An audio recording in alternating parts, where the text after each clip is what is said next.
Hello and welcome back to what is hopefully episode 15. So I'm going to meet again in a second because we're leaving the highway now. Do apologize. Leaving the highway now and heading out on foot.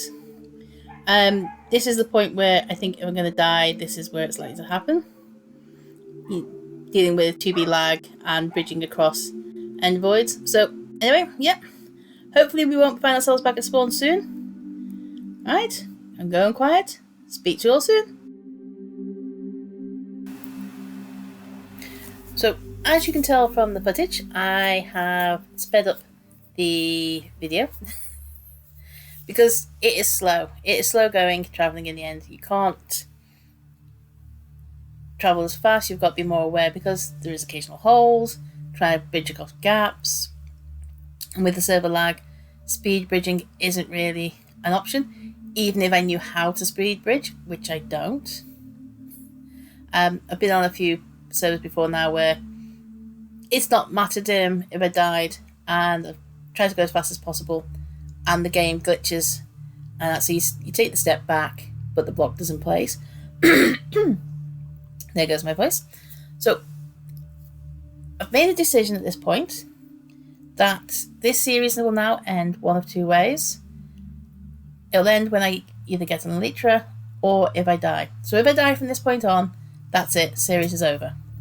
The whole point was to see if it was possible on 2B as vanilla as possible. So we've used the bare minimum of hacks and only those which made things a little bit easier but haven't been anything that you probably couldn't have got from resource packs and such. So yes, it's not been 100% vanilla, but we've not gone full using every hack that's available to us to make things as easy as possible. We still wanted the challenge. And the whole point was to see if you could get to the end and potentially find the elytra on 2B without any extra help in, fully enchanted gear. Like I said, I could have gone and picked up one of my kits I'd left, got the armor out of it, I could have even got the elytra out of it, and what's the point? And as I previously said, a lot of players don't ever come into the end because they find enough stuff in the overworld where people have duped, or sometimes just lying on the ground where people have died, that they haven't needed to. So actually doing on this server, that was the challenge. So we've made it to the end. We're here. We followed the highway out a good way. We're now heading out into the open end islands where we're going to have to bridge across the gaps or ender pearl because we picked up some further back. So to some degree we have succeeded in our goal. However, I want to get an elytra. I want to actually get it to an end ship, get up to it, and grab an elytra. One of the joys about this server is sometimes it takes forever for things to render in. Now, I could have put on new chunks. I don't know if we're in new chunks or pre-existing chunks at this point.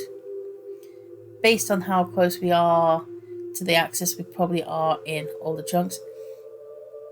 Might not even be 1.12 chunks, could be even earlier. When I know the islands didn't exist to begin with. Was it 1.9 or 1.10 when they introduced the gateways and the end ships? Because it's been a long time, and back in the early days I was playing more Bedrock or Pocket Edition than I was Java. So I'd never really went into the end until much later on. But you used to get an elytra when you killed the dragon. And then later on it got where you could actually go out and find the ships. But I'm not 100% sure on what version it was. I know it's long before 1.12. And I have a funny feeling from watching Hermitcraft episodes and earlier ones, it was like 1.9 or 1.10 where the sort of shulkers, the cities were added. So Don't know. Really would be good if we could have an update on the internet. Just how long would it be just like in the nether and you're travelling through and then you get a different biome. Anyway, going a bit random there. So, I was thinking about things to talk about. I try and think about what I'm going to talk about on an episode beforehand. And unfortunately, sometimes then my mind goes blank when it comes to it. And I forget what I was thinking about. So, yesterday, one of the other servers I play on was its 5-year anniversary. Now, I'm a new player to this server, and I've already stopped recording once and had to start again because there's dogs barking. So if they start barking now, I'm going to be very, very upset. I am not stopping again. I'm doing this from start again. So if the dogs bark, unfortunately, they're just going to have to be in the background, and I'm just going to have to put up with it. As much as it annoys me. They are getting bad at the moment.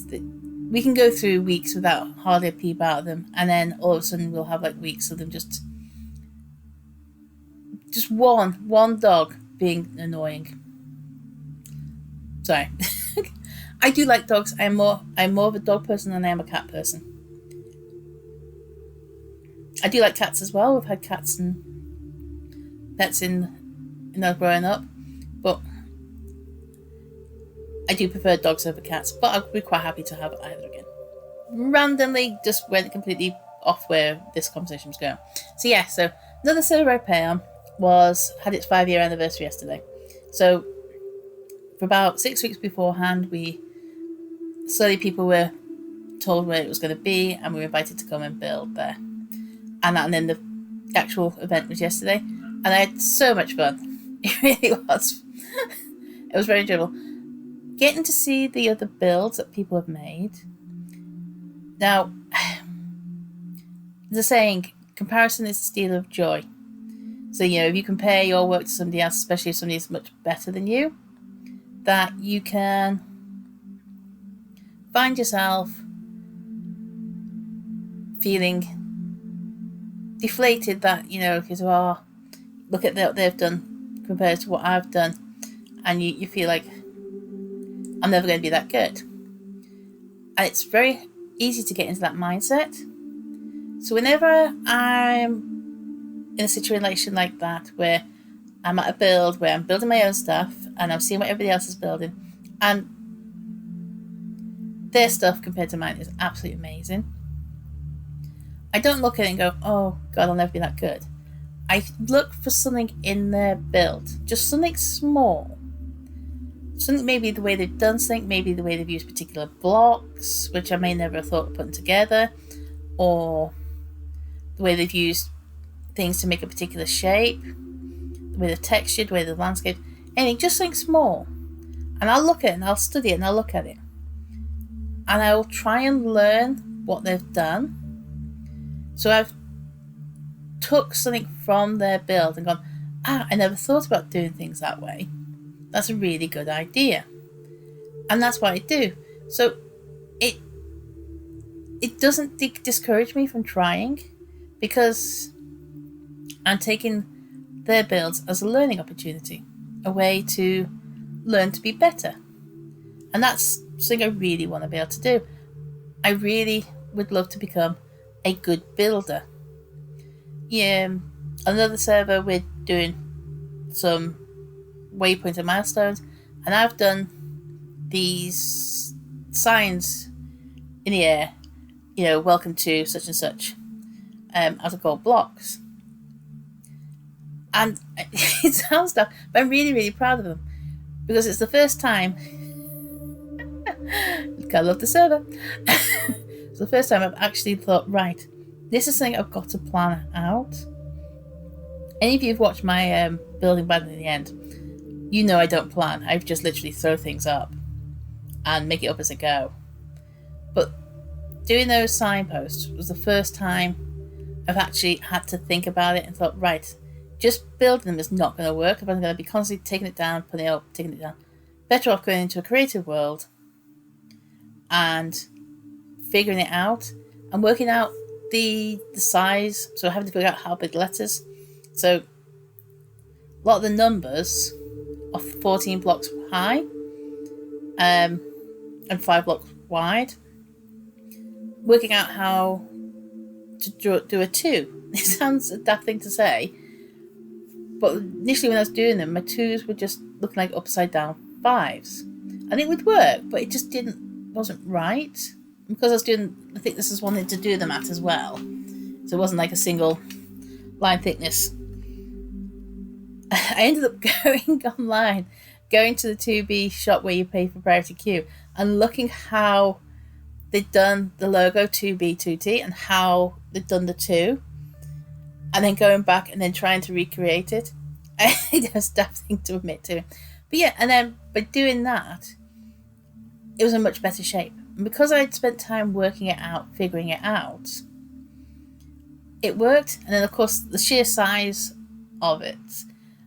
Last one I did, there was a bottom portion to it, which was 118 blocks long. And then there was another piece that was above it, another piece above that.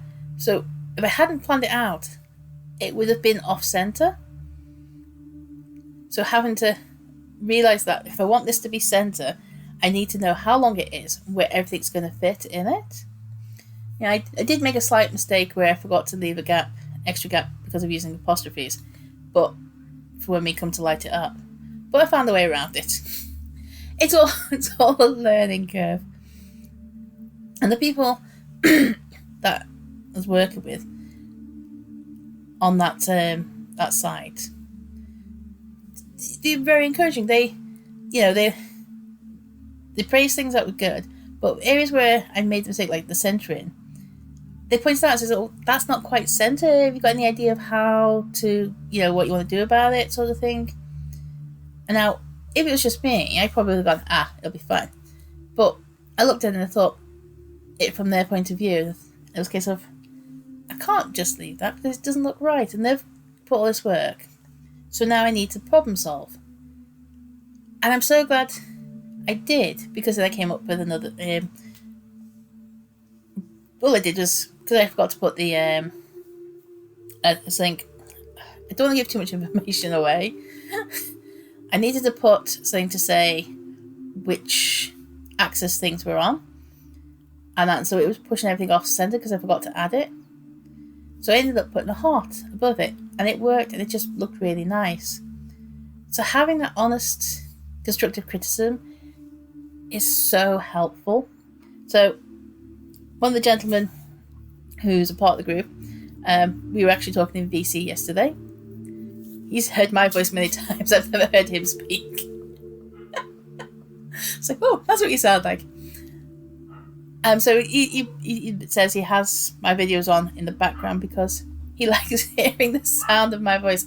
Something about the British accent apparently is nice to listen to.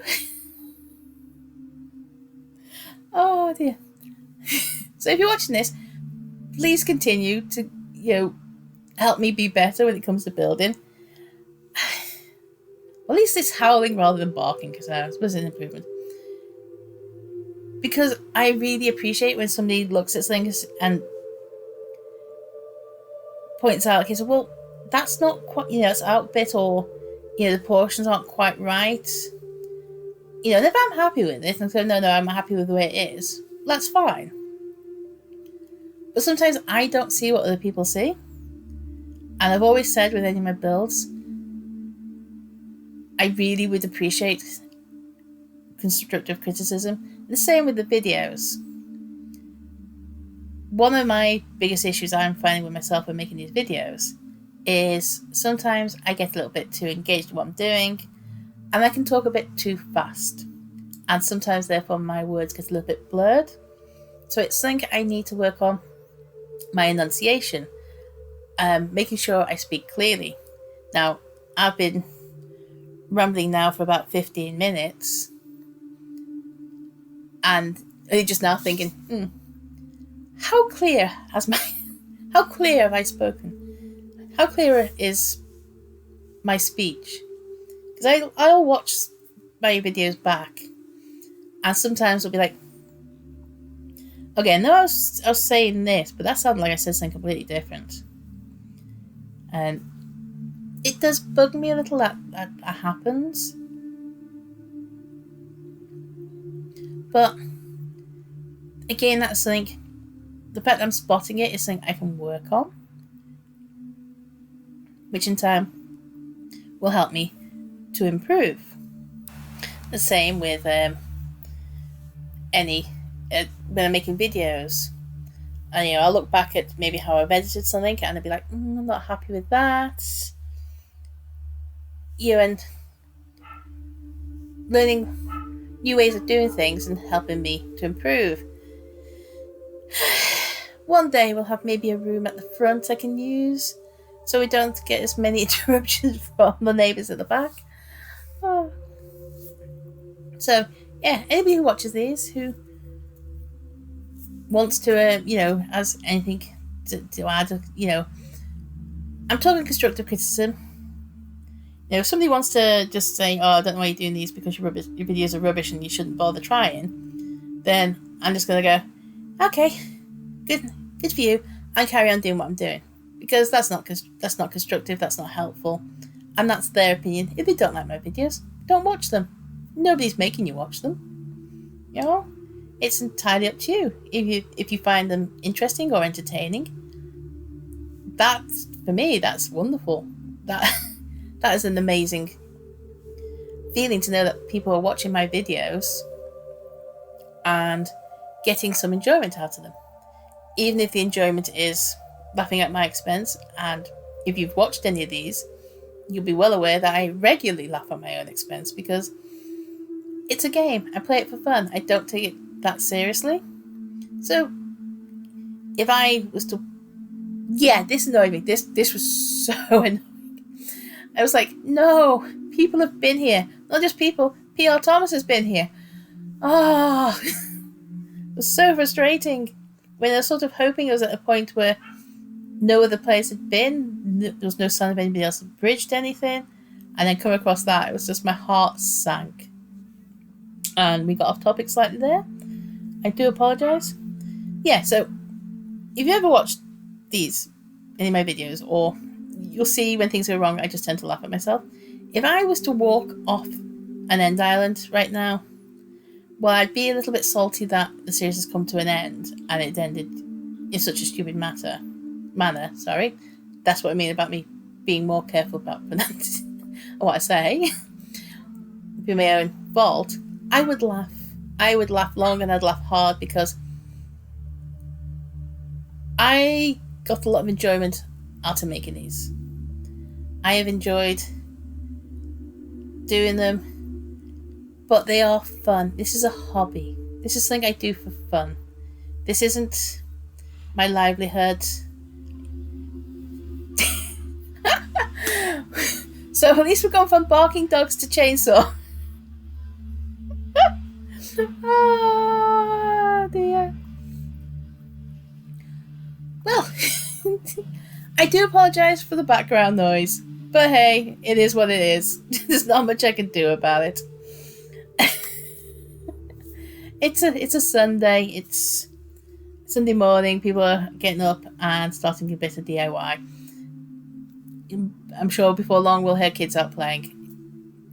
At some point I'll have to stop. Well, I'll get this video edited, and then that'll probably be me for today on this because I do have other things to do. But yeah, I play Minecraft for fun. I make YouTube videos for fun. I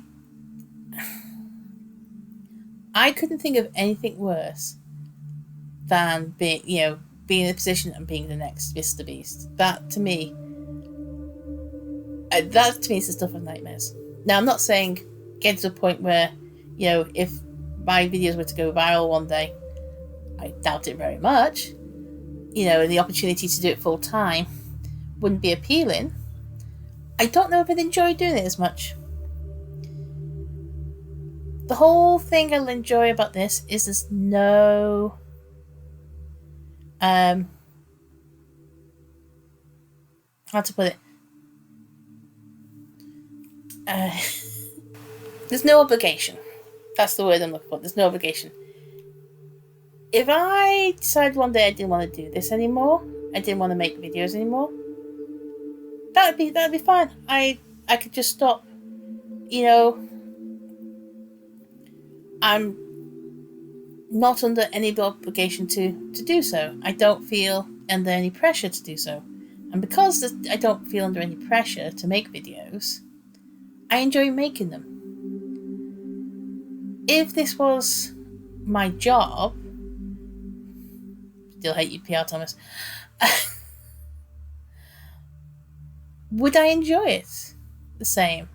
Having that pressure to get videos out on time and to a certain quality, and have to constantly think of new and interesting content,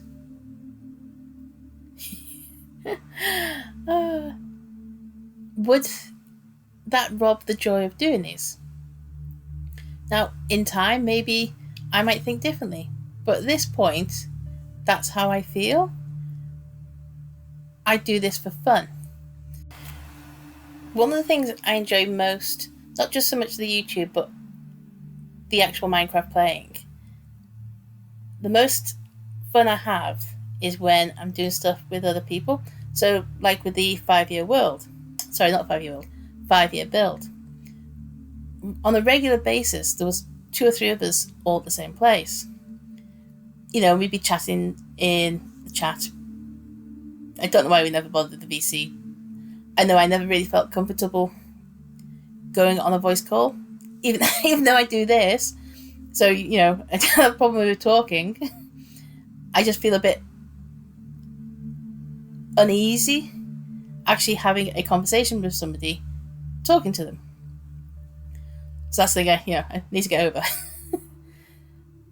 But getting to be a part of a build, or to be playing Minecraft with other people and actually interacting with them, it is so much fun. I enjoy it. I enjoy playing Minecraft. I enjoy playing single player. I enjoy the stuff I do on this server where I am pretty much on my own. But getting to do stuff with other people, the enjoyment I get out of that is immense.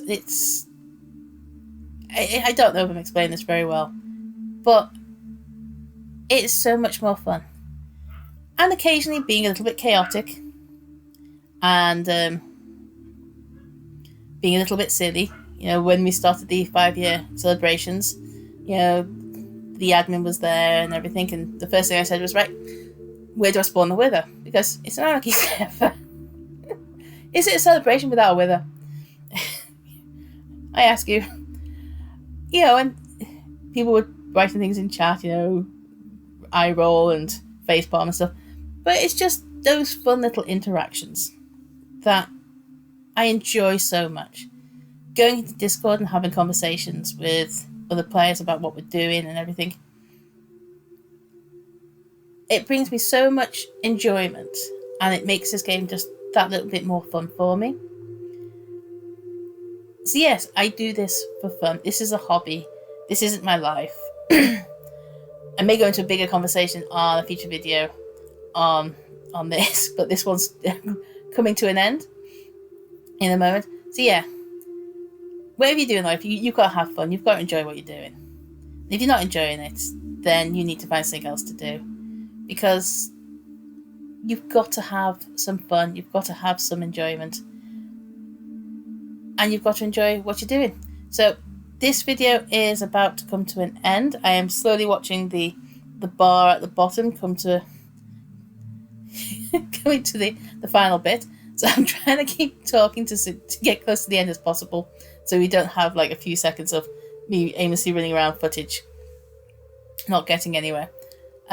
So yes, episode 15 is coming to a close. So episode 16 will be up and coming soon. Just like to wish everybody a good rest of the day, and this is me about to sign off, and I'll see you all guys later. Bye. Nearly. So close. Nearly got to the end of the video.